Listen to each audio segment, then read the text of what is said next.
So the Fab single market has been exploding and getting a little bit too expensive.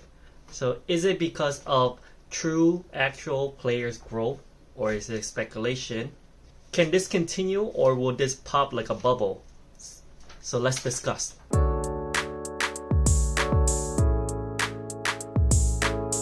So like I said, card singles are getting a little too expensive, like Command and Conquer going for around $95 to $100. Swarming Gloomveil, $25 to $30. And Lightning Strike is around $53. Codex of Fealty, $83. Warmonger's Diplomacy, $80. Felling in the Crown, $50. Plow Under, $30. Weakest Link, $50. But I don't think this is the same as 2021 with the crash on Monarch. Why? Well, if you look at the seal products, everything else is still pretty cheap. None of the boxes that has come out except for the first edition WTR Alpha, the Arcane Rising and Crucible first editions, and also the Unlimited Arcane Rising.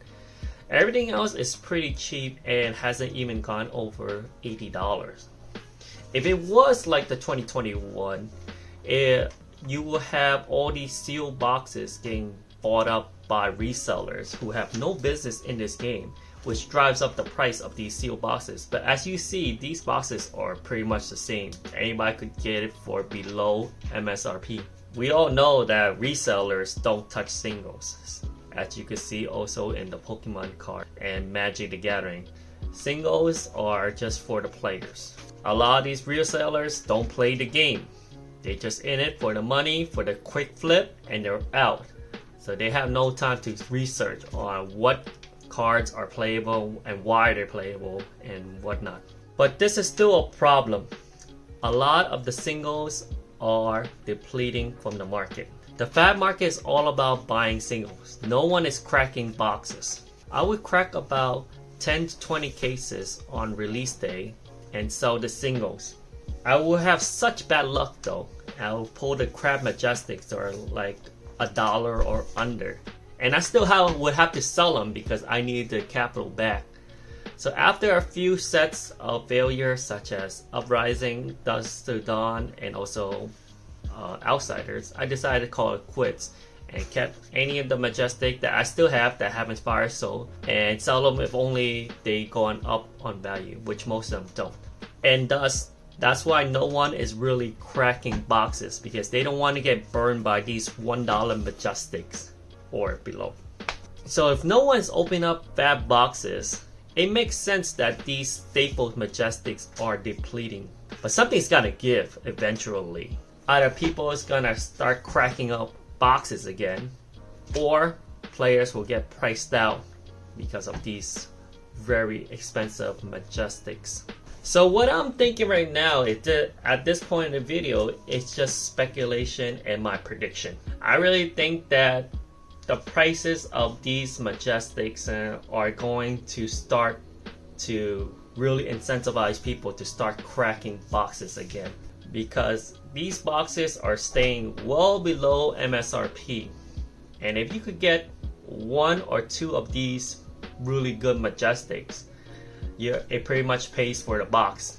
But then again, you might get very unlucky, and let's look at the latest set, Rosetta. If you pull Felling the Crown or Plow Under, you're doing great. But if you pull something such as an adult Majestic Hero, I still can't believe LSS did that. So if you pull a Majestic adult hero, you're fucked. Or you pull something like an Earth's Embrace or Eternal Inferno, you're fucked. So yes, there are other Majestic, not only Felling the Crown and Plow Under, that have some value, such as Current Funnel and Arc Lightning. You have a lot of Majestic that are pennies. And to name a few is Drink 'em Under the Table, Earth's Embrace, like I said before, Eternal Inferno, Flutter Steps, High Voltage, Mental Block, Regrowth Shock, Sigil Aether, Splatter Skull, Vaporize Shock. In all those assassin, no rune equipment. So I think that in order for players or people to start cracking these boxes more frequently, these other Majestics will have to go up a little more in prices to even out the chances and the risk management. Because yes, it feels good to pull a Felon in a Crown or a legendary or even Plow Under, but it really feels bad if you pull any of those Majestics that I just mentioned that are $1 and under, and especially if you pull all of them and they're worth that much. That's literally pennies on dollar. So let's just say you bought a box for $80 and you pull around 4 or 5 of those Majestic. That's only $4 or $5 worth of cards. So you have lost a lot of money. There's a lot of people who would like to weigh out the risk and say that's not worth it. I'm not gonna be opening up boxes. Yes, I'll bite the bullet and buy those very expensive Majestics, but hey, at least I got them. Like, I don't have to play by luck, because who knows how many boxes have to crack to actually get those Majestic, because you're not gonna get 5 of those same Majestic in one box, or not. You'll be lucky to get even 2 of those in one box. So that means you're cracking at least a case to try to get a playset of something.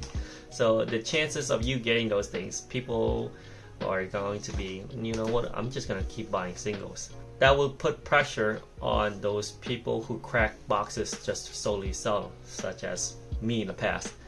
A lot of them, like me, have stopped because it wasn't worth it anymore. Maybe if the boxes will continue to drift down and these singles Majestics are still going up, then maybe I'll incentivize new people to start cracking boxes like I did in the past and start making money. But I think I'm not going to say and predict that LSS is gonna start reprinting these things and saving the market, because if you don't know, these sets are printed months in advance, and these sets are created years in advance. I would say at least a whole year. So right now, if you think about it, we're about to release the Hunted. I bet you they're already finished with 2 sets or 3 sets ahead of this set. So they're already finished designing and playtesting it, and they're already about to put it to be printed.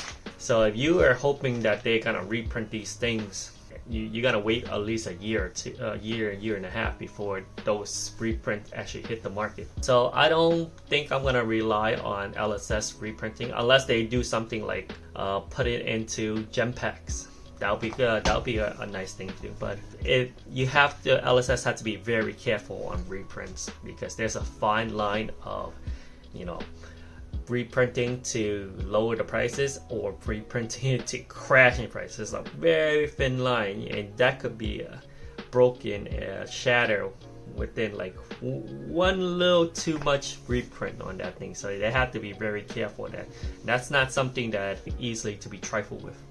So I think that box prices will stay the same or go down a little more, and these singles are gonna get too out of control where people are gonna start cracking boxes. So that's my prediction on this thing. I don't think that Fab is going to crash like it did in 2021, because like I said, this is a solely players market, and resellers are not touching Fab anymore because they got burned in 2021.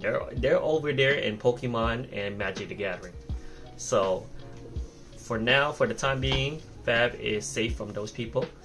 But now Fab is having a lot of growing pain. So we're gonna see in the future, will more people gonna start cracking boxes? And if they are, then good, the more singles will hit the market. And I am a big proponent of keeping the singles and having some value, because nobody really wants to crack boxes there when they have no value, as you saw with Bright Lights, which did have value eventually, but nobody really. And then all the Everfest, nobody really wanted to crack Everfest, Tales of Aria, Monarch, because everything started going down in prices. That's all I got for you for tonight.